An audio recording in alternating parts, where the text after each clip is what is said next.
Disitulah Erik Thohir diskusi sama gue. Gimana kalau kita datengin pelatih Belanda? Oh, gue dukung. Kenapa gue dukung? Karena budayanya sama dengan mayoritas pemain yang jadi starter.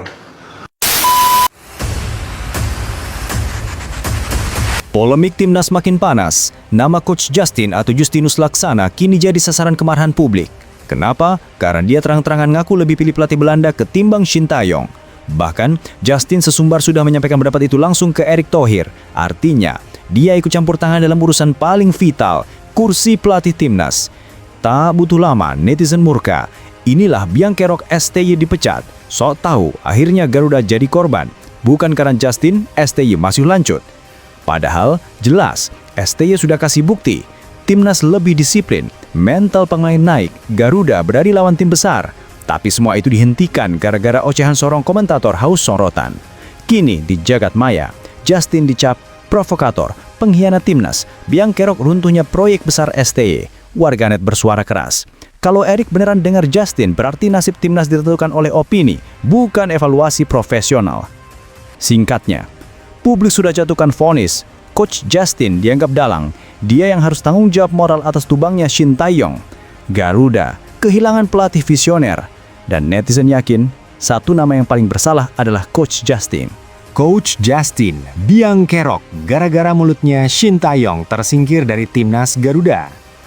Polemik soal pemecatan Shin Tae-yong akhirnya mengarah ke satu nama, Justinus Laksana alias Coach Justin. Dalam sebuah video yang tersebar luas di media sosial, Justin terang-terangan mengaku lebih memilih pelatih asal Belanda ketimbang STY. Bahkan ia sesumbar pernah menyampaikan pendapatnya langsung kepada Erik Thohir. Ucapan ini jadi bahan bakar kemarahan publik.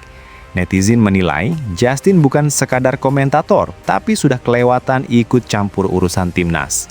Dengan omongannya yang keras dan klaim bicara langsung ke Ketua Umum PSSI, ia dianggap punya andil besar dalam meruntuhkan posisi Shin Tae-yong. Banyak pendukung Garuda yang berang. Mereka percaya, tanpa desakan dan ocehan Justin, Shin mungkin masih diberi kesempatan melanjutkan proyek besar yang sedang dibangun. Hasil kerja STY dianggap sudah jelas terlihat. Timnas naik level, disiplin meningkat, dan mental pemain makin kuat. Tapi semua itu seolah dipotong di tengah jalan karena opini seorang komentator yang haus sorotan. Di jagat maya, Justin kini dicap Biang Kerok. Komentar pedas menghujani namanya. Inilah orang yang merusak stabilitas timnas. Sok tahu, akhirnya STY yang dikorbankan. Sampai tudingan bahwa Justin hanya ingin pelatih Belanda agar bisa merasa lebih dekat dengan lingkaran sepak bola Eropa. Amarah publik meluas dan banyak yang menuntut Justin bertanggung jawab secara moral atas hilangnya sosok pelatih yang sudah membawa Garuda ke level berbeda. Bagi para pecinta timnas, tidak ada lagi alasan. Justinlah yang pantas disalahkan karena membuka jalan bagi pemecatan Shin Tae-yong. Sebelum kita lanjut ke berita lengkapnya, jangan lupa tekan tombol subscribe, like, dan notifikasi channel Bolcast agar kalian gak ketinggalan berita terbarunya.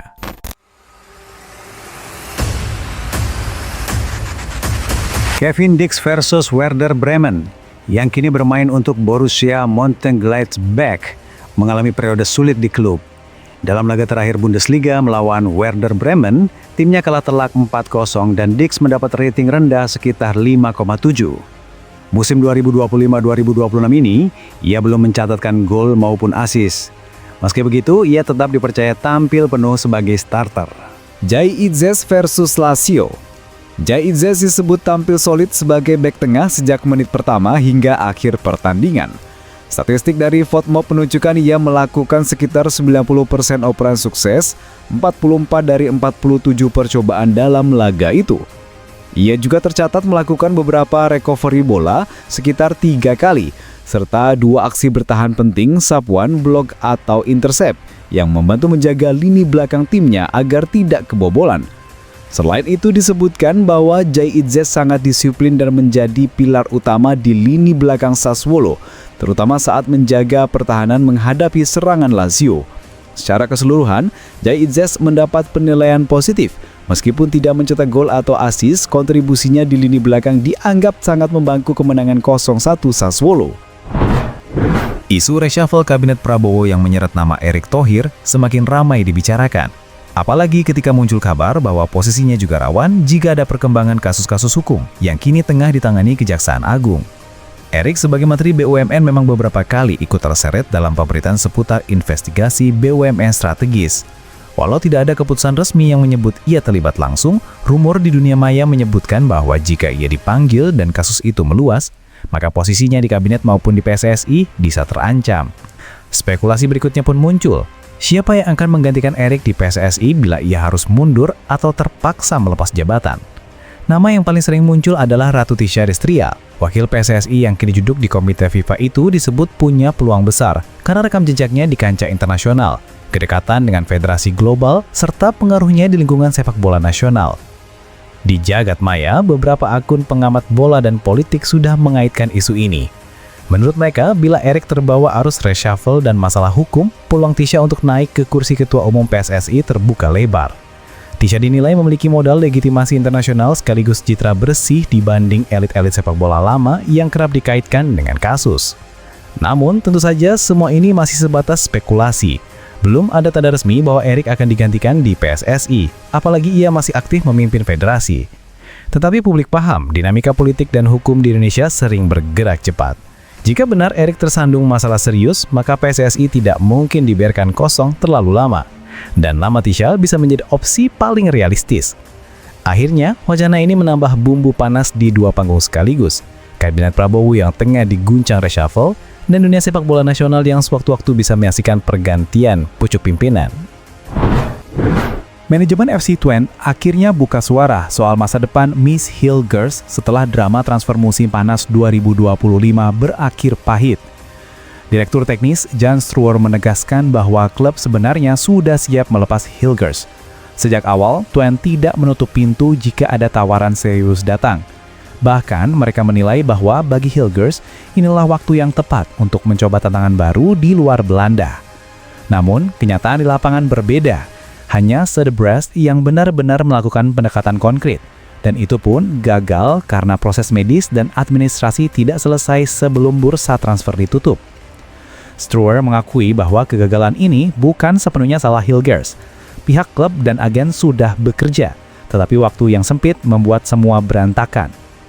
Kami sudah berusaha, tapi jika tidak ada klub yang datang dengan penawaran tepat waktu, kami tidak bisa berbuat apa-apa, ungkapnya. Pernyataan itu sekaligus menegaskan bahwa Twente sebenarnya tidak keberatan kehilangan sak bek andalan, selama prosesnya jelas dan menguntungkan semua pihak. Kini, Hilgers kembali ke Enschede dengan status masih terikat kontrak hingga Juni 2026. Struwer menyebut situasi ini sebagai titik krusial. Jika dalam 6 bulan ke depan tidak ada tawaran baru, klub akan mengambil langkah tegas, meminta Hilgers memperpanjang kontrak. Tujuannya jelas agar Twente tidak kehilangan aset penting secara gratis ketika masa kontrak habis. Dalam kacamata manajemen, mempertahankan nilai jual pemain sama pentingnya dengan performa di lapangan. Meski begitu, Struwer menegaskan bahwa pintu masih terbuka untuk transfer di bursa musim dingin 2026. Jika ada klub yang datang dengan tawaran sesuai, Twente siap duduk di meja negosiasi lagi. Sementara itu, Hilgers diminta fokus pada performa. Dia harus kembali berjuang merebut tempat di skuad utama. Itu penting baik untuk karirnya maupun untuk klub. Tambahnya, bagi fans, pernyataan manajemen ini memperjelas posisi Hilgers. Ia bukan lagi pemain yang tak tersentuh. Twente bersikap realistis. Mereka siap melepas jika ada harga yang cocok. Tapi, jika tidak, mereka ingin mengamankan kontrak agar klub tidak rugi. Isu reshuffle kabinet jilid 2 Presiden Prabowo Subianto semakin ramai diperbincangkan. Di tengah rumor ini, nama Erick Thohir, Menteri BUMN yang juga merangkap sebagai Ketua Umum PSSI, ikut disebut masuk dalam radar menteri yang akan diganti. Kabar ini pertama kali ramai dibicarakan setelah seorang jurnalis dari Tempo menyinggung bahwa Erick masuk dalam daftar evaluasi kabinet. Sejak saat itu spekulasi merebak di dunia maya dan jadi bahan diskusi di media sosial. Narasi yang berkembang menyebut bahwa Erick berada dalam posisi rawan karena beberapa alasan. Pertama, kinerja sejumlah BUMN yang dianggap belum memuaskan. Publik menyoroti masalah utang besar di perusahaan plat merah, kebijakan penunjukan komisaris yang kerap menimbulkan kontroversi, hingga kasus dugaan korupsi yang menyeret nama beberapa anak usaha BUMN. Sebagian pihak menilai sebagai Menteri BUMN, Erick tetap harus bertanggung jawab atas semua dinamika ini. Kedua, ada persepsi bahwa posisi Erik terlalu gemuk karena merangkap jabatan strategis sebagai ketum PSSI. Sejumlah komentar publik menyebut hal ini membuat fokus Erik terbagi antara urusan negara dan sepak bola nasional. Sementara Presiden Prabowo diyakini ingin kabinet yang solid dengan menteri yang bekerja penuh tanpa gangguan agenda lain. Di jagadmaya, rumor ini makin menguat lewat akun-akun politik dan olahraga. Sebagian menulis bahwa Erik sudah masuk list reshuffle dan hanya menunggu waktu diumumkan. Bahkan ada spekulasi bahwa reshuffle bisa dilakukan tiba-tiba tanpa pemberitahuan panjang, sesuai gaya Prabowo yang dikenal cepat mengambil keputusan. Meski begitu, hingga kini tidak ada konfirmasi resmi baik dari istana maupun dari Erik Thohir sendiri. Tidak ada pernyataan yang menegaskan apakah benar Erik akan diganti atau tetap dipertahankan. Karena itu, status kabar ini masih sebatas spekulasi.